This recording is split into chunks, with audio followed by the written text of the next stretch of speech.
interesting. I mean, you have a son and a daughter. How do you set them up, to take the agenda forward in terms of gender equality within the framework of your home and domestic situations? Absolutely. And it's really, for me, the key and critical thing is leadership, and it's leadership and leading by example. And that happens at every level. That starts in the home.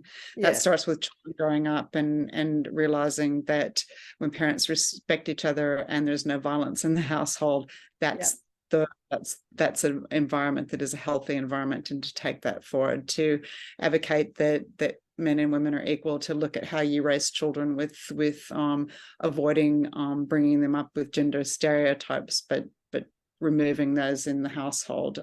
So dad's doing the laundry, dad's cooking dinner, dad's to pick you up today, mum might go out and mow the lawn, it's a mum goes to work today, dad stays home, really setting that in a way that young children see that. And I was really pleased. My son actually, so he went from when I started in the then AusAid, which was our development cooperation program many years ago. My son was in nappies. Today, my son is a colleague. And he's at the Department of Foreign Affairs and Trade, and he's working in the India desk, which is really exciting. So great to share insights with him as well. But he said, his first meetings, he said, "Mum, you'd be proud of me. I raised gender equality at the meeting." I said, "Good boy, I raised you well." Raised you well. Australia had its first female prime minister only as recently, I think, as 2010, Julia Gillard, and she had some seriously tough days at the office. So I think, 13 years on, do you reckon it'll be easier for a woman to lead your country today? Are you more gender equal now than before? Yeah, I mean, we are making progress. Women now make up 57.3% of our Senate. That's in the 2022 federal election. So that's pretty good. They make up 39.1% of the House of Reps. That's up from, I think it was about 31% at the previous election.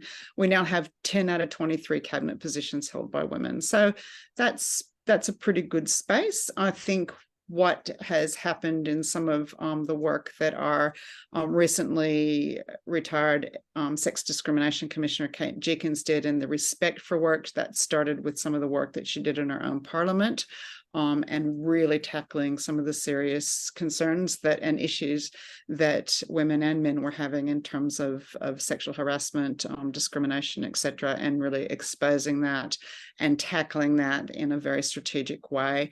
And then, of course, the work that followed on from that, the Respect for Work, which is a really exciting piece of work, which is looking at tackling sexual harassment and discrimination across the private sector and public sector. So that's been, and moving forward on that with legislation as well. So I do think that 13 years on, we are in a better space, but of course, there's a long way to go. We have 10 out of cabinet positions held by women. That's not 50%.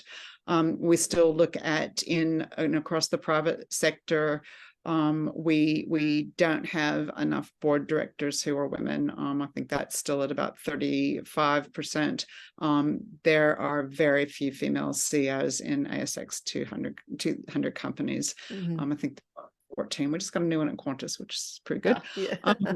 But 39% of managers across Australia are women, so they remain very underrepresented in managerial positions. So we have a long way to go in Australia, but I would say that I feel very positive about some of the work that is happening now to try to redress some of those statistics and ensure that it's even better.